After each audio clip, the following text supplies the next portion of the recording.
नमस्कार. श्री शिवमहापुराण शतरुद्र संहिता अध्याय क्रमांक 39 किरात अवतार मूक दैत्याचा वध. श्री गणेशाय नमः.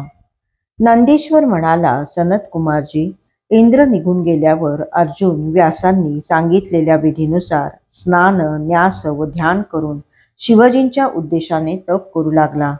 तो एका पायावर उभे राहून व सूर्याकडे दृष्टी लावून एकाग्रतेने शिवपंचाक्षरी मंत्राचा जप करत असे. अशा प्रकारे त्याने प्रदीर्घ काळ कठीण तप केले.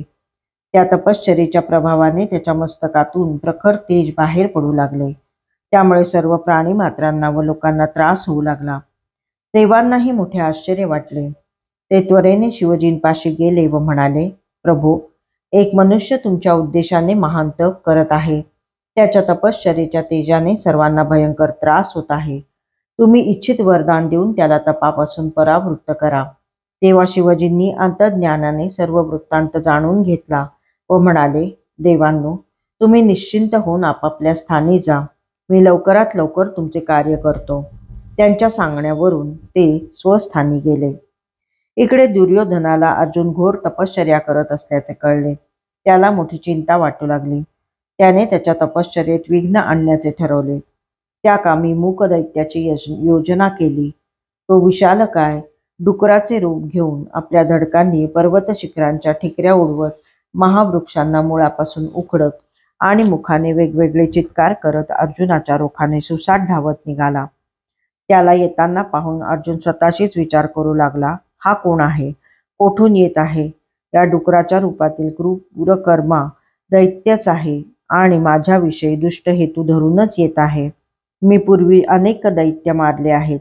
त्यांच्याशी संबंधित असलेलाच कोणीतरी सूड भावनेने येत असावा.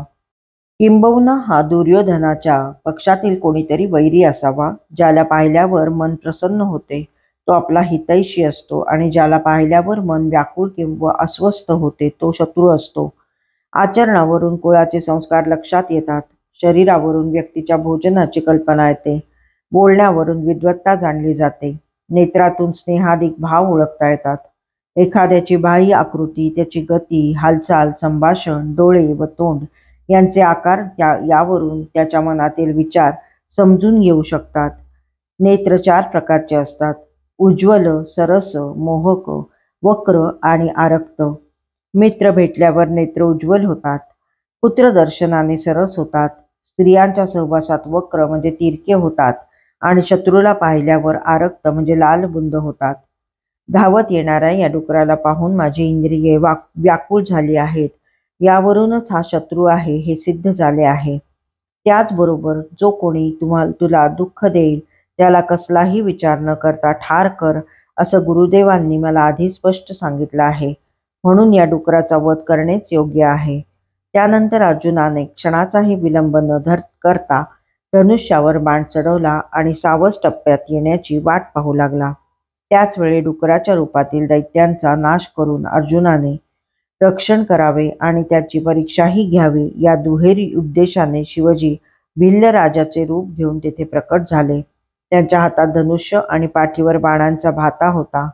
त्यांचे गणही भिल्लांची रूपे घेऊन त्यांच्या समवेत आले होते. त्या उन्मत्त डुकराला पाहताच भिल्ल राजाने धनुष्यावर बाण चढवला आणि मोठ्याने गर्जना करून त्याचा पाठलाग करू लागला. पर्वत शिखरासमान विशालकाय असा तो डुक्कर अर्जुन आणि भिल्ल राजाच्या मध्ये आला तेव्हा दोघांनी एकाच वेळी बाण मारले. अर्जुनाचा बाण त्याच्या तोंडात घुसला आणि शेपटीतून बाहेर येऊन खाली जमिनीवर पडला, तर भिल्ल राजाचा बाण त्याच्या शेपटीतून आत घुसला आणि तोंडातून बाहेर पडला. त्या आघातांनी डुक्कर खाली कोसळला आणि मरण पावला. त्या रूपातील एका महादैत्याचा वध झाला म्हणून देवांना फार आनंद झाला.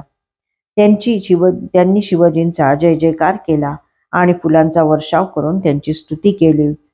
मेल्यावर नंतर मूक दैत्याने आपले मूळ स्वरूप धारण केले तेव्हा आपल्या हातून एक भयंकर दैत्य मारला गेला म्हणून शिवजींना व अर्जुनाला परमसंतोष वाटला. आज हा भयंकर दैत्य डुकराच्या रूपाने मला मारण्यासाठी आला होता, पण शिवप्रभूंच्या कृपेने मी वाचलो, असे म्हणून अर्जुनाने शिवजींचे स्मरण केले आणि कृतज्ञतेने नमस्कार केला.